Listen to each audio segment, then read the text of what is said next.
আসসালামু আলাইকুম। বরাবরের মতো আবারও চলে আসলাম এক বড় ভাইয়ের সাথে চকে কিংবা মাঠে। বড় ভাই প্রতিনিয়ত চকে সেচের কাজ করে রক্ত নালীর মতো কৃষকের জমি জামায় রক্ত নালী হয়ে পানি পৌঁছে দিচ্ছে এই বয়সে এসেও মোস্তফা ভাই, যিনি মানবাধিকার সংস্থার সদস্য, উপসহকারী পরিচালক, এবং ওনার আরেকটি কর্মসংস্থান রয়েছে, যেটা হলো একটা সময় টেলিরি কাজ করতেন। একটা বয়সে এসে হয়তোবা সে কাজটি আর এখন করা হয় না। তবে ওনার যে বয়স, এ বয়সে অবসর থাকার কথা। পুরুষ এটাই, পুরুষ পাকা মেরুদণ্ড নিয়ে অগণিত পথ পাড়ি দিতে পারে। পুরুষ অসুস্থ হয়েও পরিবারের জন্য অনেক কিছু করতে পারে এবং অনেক কিছু করা সক্ষম। এই ভাই দেখছেন আমার হাতের ডান পাশে দাঁড়িয়ে আছেন এবং পিছনে যে দেখছেন পানি নলকূপের মাধ্যমে কৃষকের জমিতে পানি দিচ্ছেন এই মোস্তফা ভাই। সবাই চিনেন, জানেন, আবার অনেকেই চিনেন না, জানেন না। আমি একজন কৃষকের আর্তনাদ, আত্মপ্রকাশ, কৃষকের ইচ্ছা অনিচ্ছা, বেদনা, এগুলো তুলে ধরার চেষ্টা করছি।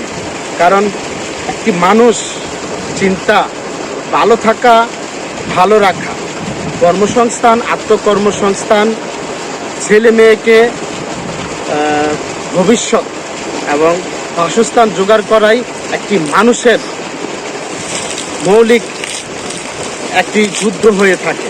জীবনের সাথে যে সংগ্রাম, এই সংগ্রামের সাথে প্রত্যেকটা পুরুষই চায় এগিয়ে যেতে, প্রত্যেকটা পুরুষ চায় বিজয় লাভ করতে।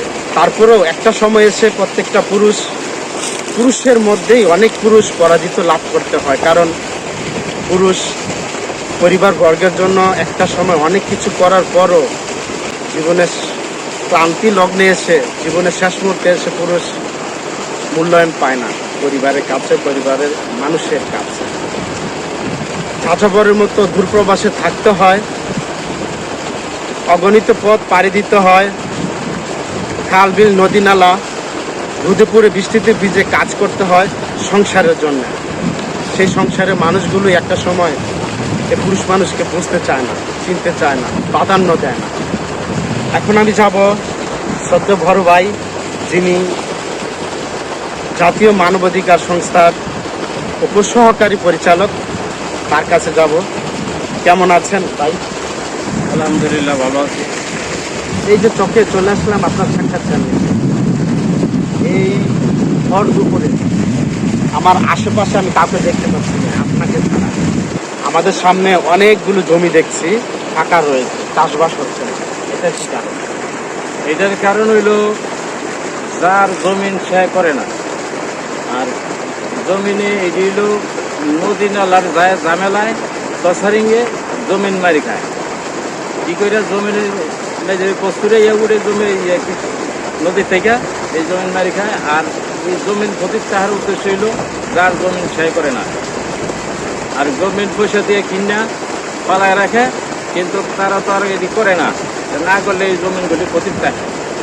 50-60 বিঘা জমিন হইব বাস পতিত করে রয়েছে। এই যে এই বয়সে এসে একটু পরিশ্রম আপনি তো পারতেন কিছু না করে, এই বয়সে এত পরিশ্রম, কৃষকদের সেবা দিচ্ছেন, সেটা হোক ব্যবসায়িক খাতিরে, সেটা হোক অর্থনৈতিক খাতিরে, সেটা হোক ভালোবাসার খাতিরে, কিন্তু এই বয়সে এত কিছু করার কারণটা কি? কিছু কারণ হলো যে অতি মানব অধিকার, মানবের জন্যই সব কিছু। যতদিন বাচ্চা থাকে ততদিন মানবের জন্য, মানুষের জন্যই কর্ম করতে হবে। কেউই জানে, কেউ জানে না। যেমন নাকি শুরু থেকেই বড় হয়, বাপ মার কাছে শুরু থেকে বড় হয়েছে, তারা মানব অধিকার পালন করে গেছে, অধিকার তাকেও পালন করে গেছে। এখন আমাকেও অধিকার আমাকে উপরে আইয়া করছে, তাহলে আমরাও এখন এই অধিকারটা পালন করতে হয়। যেমন নাকি এখন দর্জি কাজ করছি, মাস্টারি করছি, এখন বাপদাদারা করে গেছে যে জমিনের কাজ। এখনও বা স্কিম নিজেরা আছে, এখন মানুষের দিকে জন্মাইছে, তখন এটার কাজ করতেছি, আমায় পালন করতেছি। জানি না বাস এটা অধিকার, আমার অধিকার আমি পালন করতে হবে। সদস্য আমি একা না, সদস্য আমার এলাকায় আরও আছে, অনেক আছে সদস্য। এই মানবাধিকার যে সদস্যগুলো রয়েছে, মানবাধিকার সংস্থা, ওদের নিয়ে কি চিন্তা ভাবনা আছে? ওদের নিয়ে কোথায় যেতে চান, কি করতে চান?